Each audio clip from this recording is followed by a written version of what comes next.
wabatinyutse ibyago byose nazakurikire umwami Yesu ngo ntacyamurekesha iyo migambi ye yo guca mu nzira ijya mw'ijuru.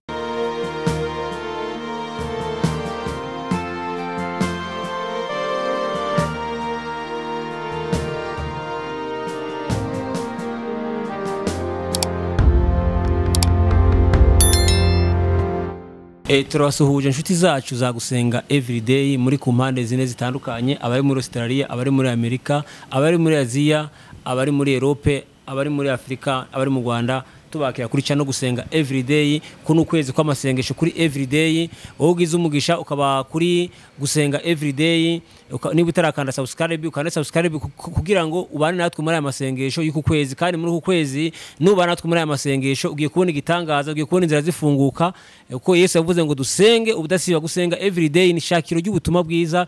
Gusenga ubudasiba, gusenga buri munsi, gusenga ni itegeko. Gusenga nusenga uzanesha, ariko none no gusenga uzaneshwa. Rero nkuko bimona kuri kamera gusenga everyday turi kumwe n'umutumigwa. Watangira wibwira abantu. Yesu ashimwe. Nitwa Uwimana Betty. Nitwa Uwimana Betty. Sengera kuri ADPR. Nishimiye kubana namwe kuri everyday gusenga. Urakoze cyane. Abantu muri mukurikiye gusenga everyday muri aya masengesho turiko turakora y'uku kwezi, Imana imugutumyeho ukurikirana ijambo ry'Imana. Kaze turakwakiriye mukozi w'Imana. Nejejwe n'Imana mu mutima wanje ko tugiye kuganira ijambo ry'Imana, kandi uko n'ukwezi ko gusenga. Turi mu bihe byiza byo gusenga. Ndanezerewe cyane ko tugiye gufatanya gusenga, kandi shimye Imana ko uyu mwanya uduhaye. Imana ishimwe.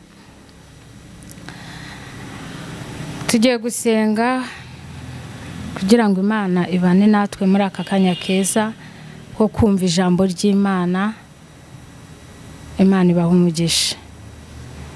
Mana turagushimiye, tugushimiye kurinda kwawe gukomeye kwabanye natwe. Tugushimiye ko uri Imana y'agakiza kacu, uri Imana ikunda abo yaremye. Ndagushimiye ko uduhaye akanya keza ko kumva ijambo ryawe. Mwami Yesu, ubane natwe, udufashe. Imitima igiye kumvira ijambo uyibohorere muri iri jambo, kandi uyikize. Muntu wese afashwe n'ijambo ryawe, kuko ijambo ryawe rirabohora, rirakiza, rirazura, ribeshaho. Ijambo ryawe ni ukuri. Bana n'umuntu wese tugiye gusengana, kandi ufashe imitima yose kugira ngo umuntu wese abashe gukirira imbere yawe. Urakoze kuko uri Imana idukunda. Ndagushimiye kuko uzuye imbabazi n'urukundo.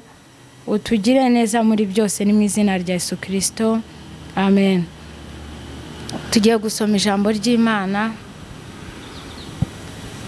Imana yo mu ijuru idufashe, kandi Imana itugirire neza. Ndashaka ko ubana nanjye muri aka kanya keza ko kumva ijambo ry'Imana. Imana yashyize ku mutima wanjye kugira ngo turiganireho. Imana ikugirire neza, uritega amatwi kugira ngo ribashe kubohora umutima wawe. Tugiye gusoma muri Yakobo ibice byaho 5. Turahera ku murongo wa 16 tugeze ku murongo waho wa 18. Dusome mu izina rya Yesu. mwaturirane ibyaha byanyu kandi musabirane kugira ngo mukizwe. Gusenga k'umukiranutsi kugira umumaro mwinshi iyo asenganye umwete. Dore Eliya yari umuntu umeze nkatwe, asaba cyane ko imvura itagwa. Imvura imara imyaka 3 n'amezi 6 itagwa. Arongera arasenga, nuko ijuru rigusha imvura, ubutaka bumeze imyaka yabwo. Amen. Haleluya. Dusomye ijambo ry'Imana bene data riri muri Yakobo 5:16. Kubera ko turi mu mwanya mwiza wo gusenga, ni ry'Imana yashyize ku mutima wanjye. Haleluya. Ndashaka ko tuganira kuri iri jambo ryitwa gusenga, kuko hano kuri Everyday gusenga turi mu gihe cyo gusenga, turi mu kwezi ko gusenga, turi mu kwegera Imana kugira ngo dusengere byinshi bitugoye, byinshi biruhije bene data, byinshi byo gusengera birahari. Ndashaka ko dufatanya gusenga, kandi turasengera muri iri jambo. Yakobo yandikira ijambo, aravuga ngo nimujya gusenga mujye mwaturirana ibyaha byanyu mukizwe. Ubundi iyo niyo ntego yo gusenga. Gusenga rero nashakaga ko tuvuga ku ijambo ryo gusenga, ariko ugasenga uri iki? Uri umukiranutsi. Bibiliya ivuze ngo iki? Bibiliya ivuze ngo gusenga k'umukiranutsi kugira umumaro, ariko kukagira umumaro yasenganye iki? Umwete. Haleluya. Yakobo yandika aya magambo yari yitegereje, abona abantu benshi barasenga, kandi abantu barasenga bene data, abantu barasenga pe, abantu barasenga ku rwego, abantu basenga bagasenga amasengesho azwi n'atazwi. Ariko Imana ikintu ibishaka ko umuntu asenga, ariko agasenga ari umukiranutsi. Bibiliya iratubwiye ngo Eliya yari umuntu nkatwe, ngo yarasenze arasenga, ariko asenga ari iki? Ari umukiranutsi. None kuko yasenze ari umukiranutsi, byatumye Imana imwumvira, ihagarika imvura imyaka 3 n'amezi 6, kuko yari yasenze ari iki? Ari umukiranutsi. Niyo mpamvu Bibiliya itubwiye ngo Eliya ngo yari umuntu nkatwe. Amateka ya Eliya murayazi. Eliya yari umuntu nkatwe, ariko arasenga ari umukiranutsi. Arasenga, ngo amaze gusenga asengera imbere y'Imana, Imana iramwumva, yumva gusenga kwe kuko yarasenze ari umukiranutsi. Murabizi amateka ya Eliya, yasengeye mu gihe Imana yashaka ko asengeramo. Yarari mu gihugu cya Ahabu na Yezebeli, ariko bagasenga ibigirwamana. Eliya agira ishyaka arasenga. Ndashaka ko nawe muri amasengesho turi gusenga ugira ishyaka, ariko ugagira ishyaka ryo gusenga, ugasenga uri iki? Uri umukiranutsi. Ubundi Imana irashaka ko abantu dusenga turi iki? Turi abakiranutsi. Kandi twamara gusenga turi abakiranutsi, tugasenga n'iki? Umwete. Arangije ngasubira gusenga. Ndashaka ko natwe muri iki gihe dusenga, tugasubira gusenga, tukongera tugasenga, kuko gusenga k'umukiranutsi kugira umumaro yasenganye iki? Umwete. Haleluya. Imana ishimwe. Ngo arongera asubira gusenga, ngo amaze gusenga imvura iragwa sha, imvura iragwa, ariko ngo yasubiye hehe? Gusenga. Ariko haleluya. Imana ishimwe dushubije gusenga. Ngo yasubiye gusenga, asubiye gusenga, ngo imvura iragwa, ngo ubutaka bumeze imyaka yabwo. ariko yasubiye hehe gusenga. Ndifuza ko muri aka kanya tugiye gusenga haboneka impinduka, ariko tugasenga turi iki? Turi abakiranutsi. Niki Imana ishaka? Gerageza usenge uri umukiranutsi, gerageza usenge wirinde ibibi, gerageza usenge uve mu bibi wabagamo, gerageza usenge usubire gusenga. Yego warasenze pe, urasenga usenga igihe kinini, urongera urasenga, ariko nifuzaga ko wongera ugasubira hehe gusenga. Kandi gusenga kugira umumaro ku mukiranutsi yasenganye iki? Umwete. Hanyuma rero Yakobo arangije arabyandika, aravuga ngo Eliya yari umuntu nkatwe, Eliya yari umuntu nkatwe, Eliya yari umuntu nkawe. Niyo mpamvu musaba ngo subira gusenga, kuko na Eliya asubiye gusenga, agisenga imyaka imeza, ubutaka bumeze imyaka yabwo, kuko yasubiye hehe gusenga. Imana igufashe usubire gusenga, Imana ikugire neza, usubire mu masengesho, kandi usenga uri iki? Uri umukiranutsi. Nanjye ndashaka gufatanya nawe gusenga muri uku kwezi ko gusenga, hanyuma Imana yo mu ijuru ikugirire neza, yumve gusenga kwawe, ari kugerageza inshuti y'umusaraba. Usenga uri iki? Uri umukiranutsi. Bundi Imana ishaka ko abantu basenga, ariko bagasenga ari abakiranutsi, kugira ngo gusenga kwabo kumvikane mu ijuru. Yesu ashimwe cyane. Haleluya. Hanyuma ngo Hezekiya arangije yerekera ivure, arasenga. Bene datarega nimusenge, mwongere munasubire gusenga, kuko Imana irashaka ko musenga, ariko mugasenga muri iki? Muri abakiranutsi. Niki Imana ibashakaho. Arangije ngo Hezekiya yerekera ivure, arasenga. Amateka yo murayazi ukuntu Imana yamutumye we Yesaya, arambwira ati genda uraga ibyawe kuko ugiye gutanga. Hanyuma Yesaya acyumva ayo magambo, Hezekiya acyumva ayo magambo Yesaya amutumweho, ayerekera ivure arasenga. Yerekera ivure arasenga.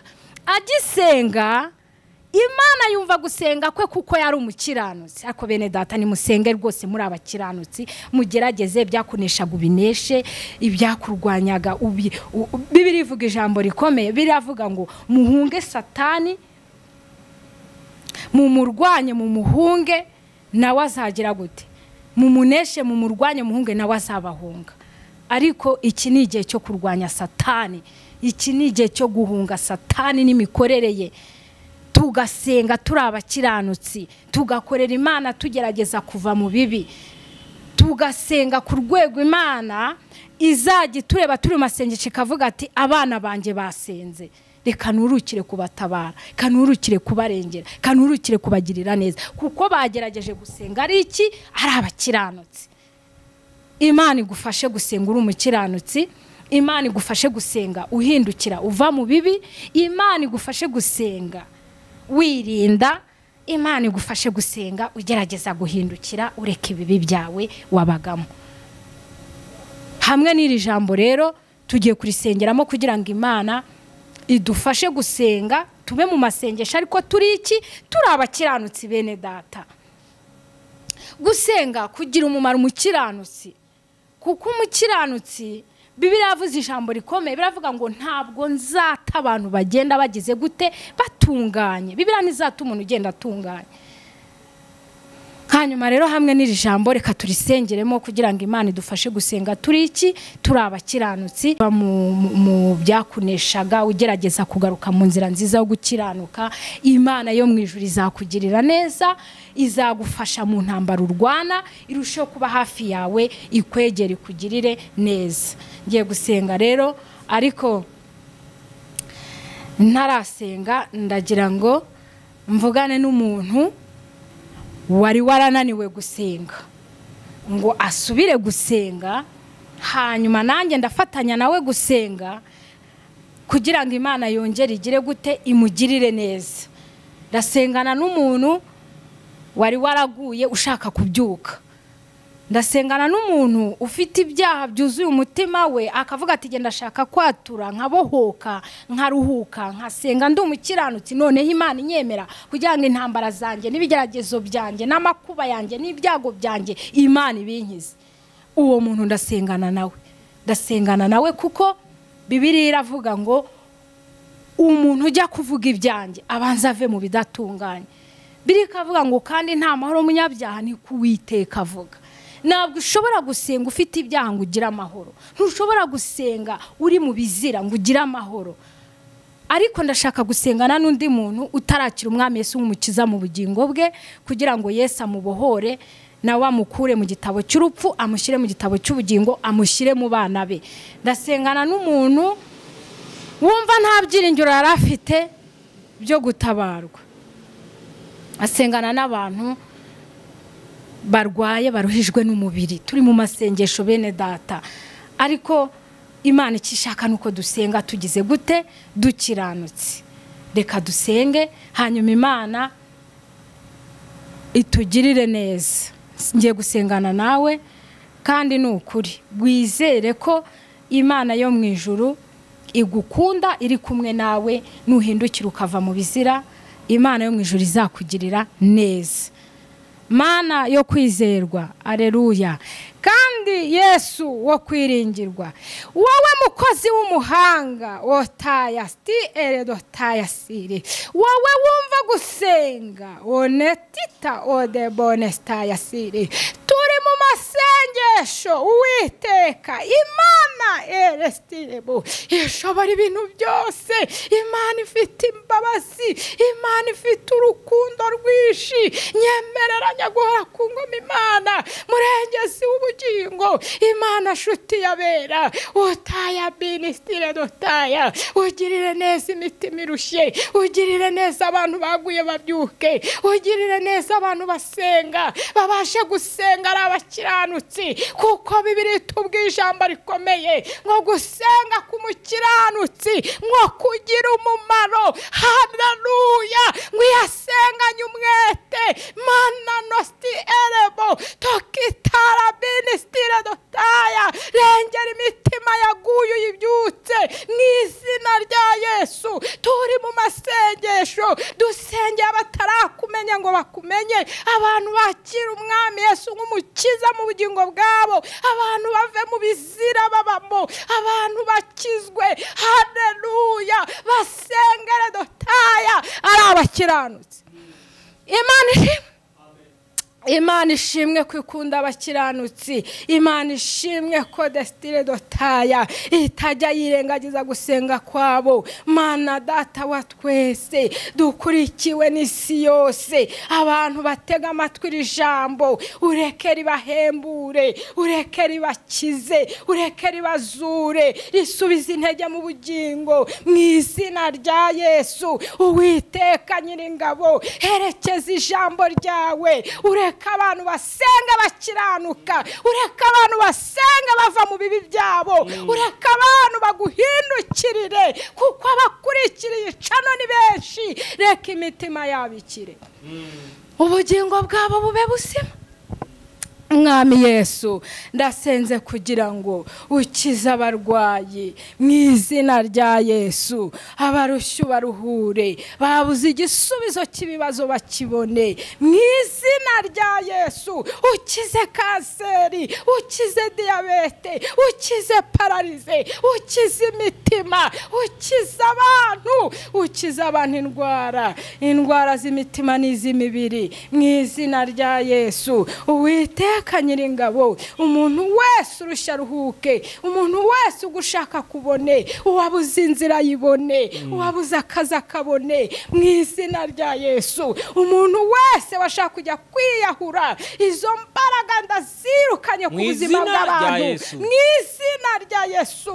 Imyuka mibi iteza ateza abantu kwiyahura katika jina la Yesu. Mana tabara abantu bawe isi yose, buri wese uzakurikirira ijambo ureka azaruhuke, ureka azatabarwe, uwarunaniwe haleluya uzasubiza intege mu bugingo, uwabuze igisubizo cy'ibibazo bye akurikiye iri jambo ureka uzariherekeze rizamuhesha igisubizo cy'ibibazo bye mu izina rya Yesu. Uwiteka Nyiringabo, Imana yacu idukunda, wowe ukunda abo waremye, wowe utarobanura ku butoni. Haleluya, nyemerera Mwami uganze mu mitima y'abantu, ubabohore, ubakize ibyaha, dore Satani atwaza abantu igitugu. Ariko netaya bonestaya sire utaya binikita urere stile dotaya unini binikita urere dostile dotaya. Ukiza ubugingo bw'abantu bawe waremye, kuko Satani abiciye mu byaha arababaza uko bwije nuko bukeye. Mu izina rya Yesu reka mwamuha abantu imbaraga zo kunesha ibyaha ndetse n'ibisa nabyo mu izina rya Yesu. Kandi Uwiteka, umuntu wese waguye musabiye imbaraga zo kugaruka mu gakiza, musabiye imbaraga zo kongera kukwizera. Abataye ibyiringiro, haleluya, nibongera bagira ibyiringiro mu izina rya Yesu. Imana yacu ni inyembabasi, ifite urukundo rwinshi.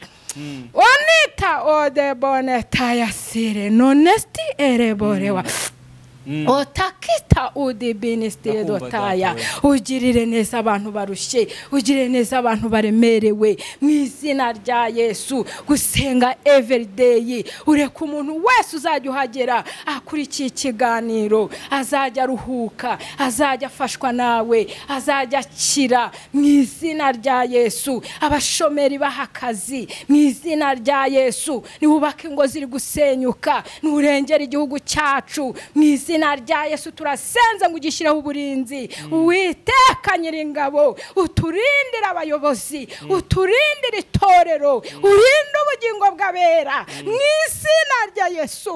Uwiteka Nyiringabo, haleluya haleluya. Nasenze kugira ngo Mwami ugirire neza ababyeyi, dore igihe cy'amashuri kiratangiye. Uwiteka tabara ababyeyi, utange minervare, abihebye babuze inzira bayibone, kuko uri Imana ishobora byose. Nasenze kugira ngo Mwami abari mu bihugu hirya no hino babuze igisubizo cy'ibibazo, umuntu akadepoza akabura akazi, umuntu akandwara indwara ikayimara n'igihe kirekire, umuntu akabura igisubizo cy'ibibazo. Uri Imana urashoboye, uri Data wa twese mwiza, uruhura abarushye, kandi uri umugabo mwiza w'intwari. Ngaho tabara abantu bawe Mwami, ureke nyaguhora ku ngoma. Uwari urushya ruhuke, wari ubuze igisubizo cy'ibibazo kibone, wari wabuze inzira uyishireho. Urwana intambara zikomeye mu bantu bawe waremye, kuko abantu bafite ibibazo bitandukanye. Buri wese ahari mu gihugu cyari cyo cyose umugereho, umugirire neza, kubera ko ushobora byose. Urakarama mukunzi mwiza, habwa icyubahiro kuko uri Data. Urakarama kumva ibyo usabwa, icyubahiro ni icyawe mu izina rya Kristo Yesu, amina. Oh haleluya, oh Yesu shimwe, haleluya. Ngiye gusengana n'umuntu ushaka gusenga muri uku kwezi, ariko ndashaka ko natanga nomero umuntu ushaka kwatura ibyaha, wumva ushaka kongera kugirana ubusabane n'Imana, wumva ushaka kongera kugarukira Imana kuko waraguye, wumva umutima wawe urushye cyane, uvuga ati ese ubu ninde nakwaturira, ninde ni hehe numva naruhukira. Uwo muntu nge niwe nshaka akazampamagara akambwira ati ndumva ndushye, reka natura unsengere, Imana imbabare ibyaha n'ibicumuro, yongere insubize ibihe byanjye nk'ibya mbere, yongere ingarure mu gakiza, yongere ingarure murongo mwiza wo kuyikorera. Uwo muntu ngiye kumuha nomero yanjye, nkirangiza kubwiriza nubwo naba nsohotse hano aze kumpamagara dusengane. Nomero yanjye ni 078 15 19 8 6 9. Izo nizo nomero zanjye, kandi n'ukuri ngiye umuntu ampamagara akambwira ati ndashaka kwatura dusengane, ndumva ndushye, ndumva mboshye, ndumva ibyaha binyishe, ndumva nta mahoro mfite. Ngewe ndishima cyane kuko mba numva ko hari ikintu Imana ikoze mu bugingo bwe. Imana ibaha umugisha. Shalom shalom.